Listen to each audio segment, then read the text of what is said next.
Don't you understand what I'm trying to say? Don't you understand? Come on, man. Well, in the year 2000, I think I'll probably be the spaceship to the moon dictating robots to robots. But what about the city of the day after tomorrow, say the year 2000? I think it will be completely different. In fact, it may not even exist at all. From Nostradamus' warning of widespread civil unrest, to the Mayan calendar predicting a global transformation, and even modern-day mysteries like the Georgia Guidestones hinting at a future we might not be ready for, these are the top 10 sinister prophecies from the past that are coming true. Baba Vanga, the mystic known for her eerie predictions, foretold of a lot. Some of her predictions are believed to have already come true, some are said to be unfolding as we speak. For example, the increase in cyber attacks. Just recently, there were reports of hackers breaching US internet service providers Verizon and AT&T. Hackers linked to the Chinese government infiltrated the networks of several US companies, and apparently they gained access to systems that handle court-authorized wiretaps. And these breaches could have been going on for months. The operation was carried out by a Chinese hacking group called Salt Typhoon in order to see what the US government was monitoring regarding Chinese interests. Verizon has reportedly set up a war room in Virginia, working closely with the FBI, Microsoft, and Google's cybersecurity branch. Officials haven't confirmed whether actual lists of surveillance targets were accessed, but the case is pretty alarming.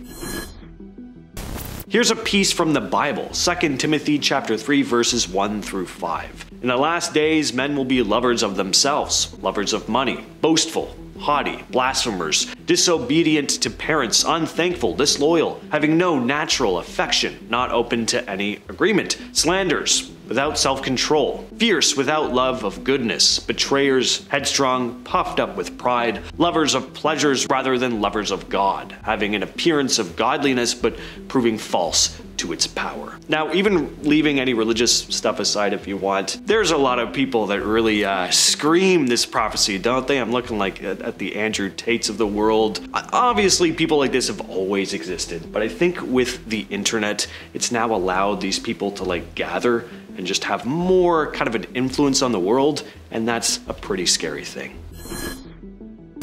Another Baba Vanga prediction was that humans would make contact with extraterrestrial beings by 2130. Now that's still pretty far off, but in the grand scheme of things, 106 years really isn't all that long, and it does feel like we're on the cusp of finding alien life. Is there a chance we'll discover other life before this though? Possibly. Baba could have been foretelling sentient alien life, not including simpler forms of life, and of course, her prediction just could be utter nonsense. One thing is clear though, governments around the world and space agencies like NASA are taking steps to find and make contact with life beyond our planet. Just earlier in the week, NASA launched the Europa Clipper spacecraft set to reach Jupiter's moon by 2031. The purpose of the mission? To see if there's life dwelling in the vast ocean surface. The so-called sleeping prophet Edgar Cayce claimed to have the ability to see into the future, and he made a series of predictions before his death in 1945, which he also predicted. One of his prophecies was that there would be a third world war, which would break out sometime in the 21st century, and that it wouldn't be a traditional us versus them situation. Instead, he envisioned a war driven by tensions between global powers, with massive changes in the balance of power. He didn't name names explicitly, but he talked a lot about Russia, the United States, and the Middle East. Let's look at pieces of this puzzle that seem to maybe be lining up. Russia is obvious. Many are worrying that if things continue to escalate, we could see a broader conflict there. Cayce predicted that the US and Russia would be involved in whatever this great war is, though he didn't give a timeline. Then there's the Middle East. In his prophecies, Cayce warned about upheaval in this region as well, which, you know, might sound a bit obvious considering the region's history, but still, looking at current events, yeah. Now, Cayce's prophecy didn't just stop at the war itself. He also predicted major shifts in geography and climate that would follow. Some believe this could refer to environmental disasters and economic collapse, which, let's face it, are issues we're already seeing signs of today.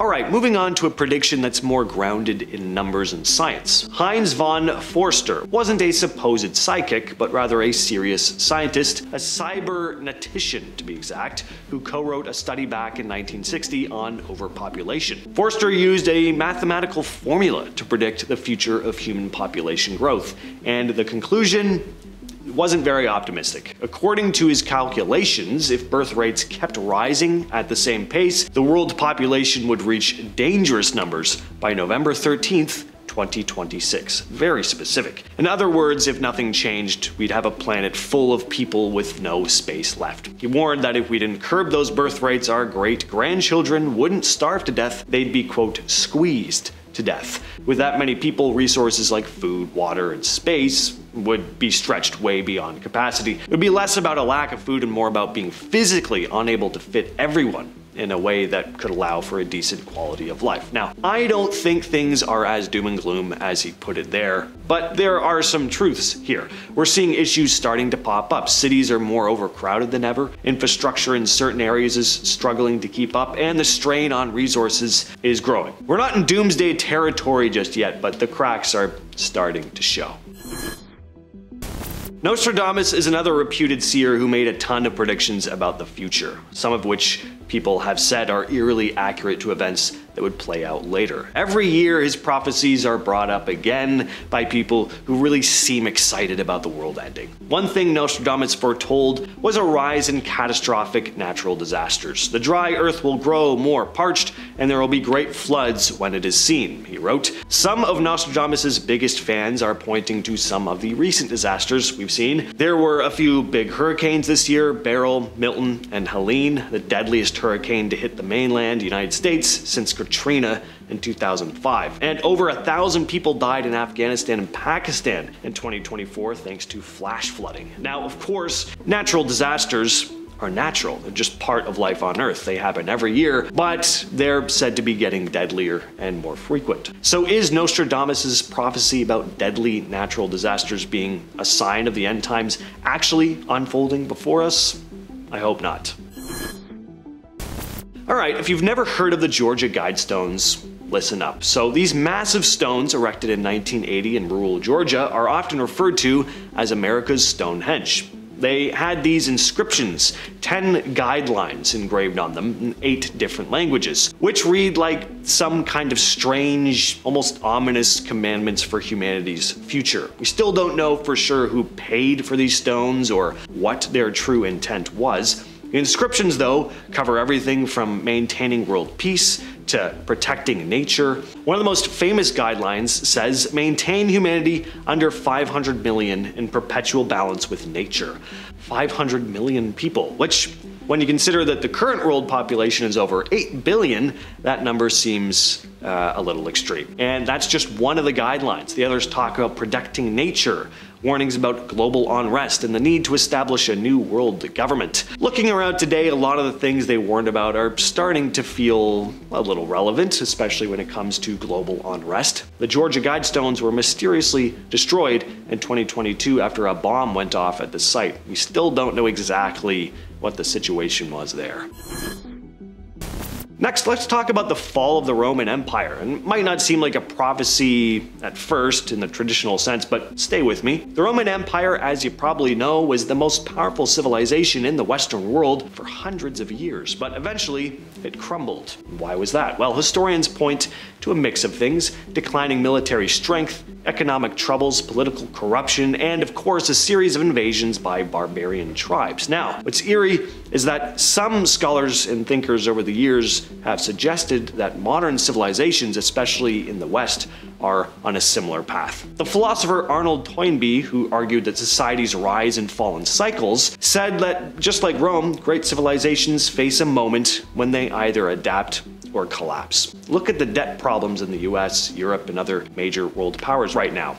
Economics are stretched thin by massive debt and social unrest. We're also seeing a lot of dysfunction in governments today. Political parties seem more interested in power than actually solving problems. Some would say that's always been the case, but anyway. Voters are also more divided, though, than they have been in years. If the Roman Empire could fall, what's stopping modern empires from suffering the same fate? And speaking of civil unrest, let's go back to Nostradamus for a moment. He's also said to have predicted massive civil unrest. He's got quatrains that some believe refer to revolution, war, and societal collapse. The great city will be full of unrest. The people will revolt, and the streets will run red with the BLOOD of the fallen, he writes. Now, of course, Nostradamus' writings are pretty vague. You could argue that this could apply to a number of historical events, but in recent years, we have seen this explosion in protests and civil unrests around the world. From Hong Kong to France, the US to Iran, people are taking to the streets in record numbers. And look, protesting, not a bad thing, but the fact that they're needing to happen in the first place definitely is. It's clear that the world is experiencing this collective frustration. Hopefully though, instead of this being the beginning of the end, maybe it could be the sign of a new beginning.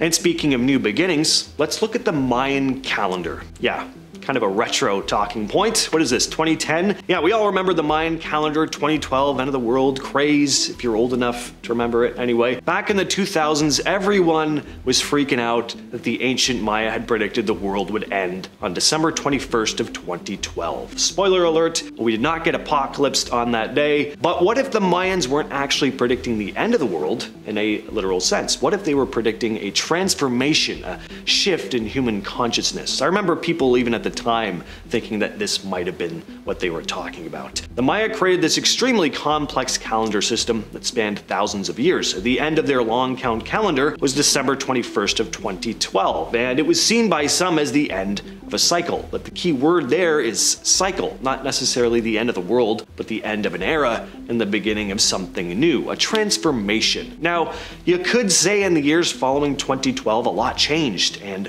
fast. We're living in a world where major societal changes are happening at a pretty unprecedented rate. It's this ramp-up effect. Certain events beginning in 2020, for example, completely transformed how we live and work and interact. Governments around the world shifted their policies, economies struggled, and in a lot of places people came together and were divided like they had never been before in others. On top of that, we're seeing all these rapid advances in technology, shifts in global power. More people are waking up to social and environmental issues these days. The last decade has felt like the world has been in a constant state of change, like we're on the verge of something massive. Maybe the Mayans were hinting that we're heading into a period of spiritual and societal transformation, a kind of global awakening, if you will. Many people have started talking about things like mindfulness, people are meditating more. I don't know, just looking at the positive side here. With all that said though, I've been your host James, and I'll catch you, yes you specifically, in the next video.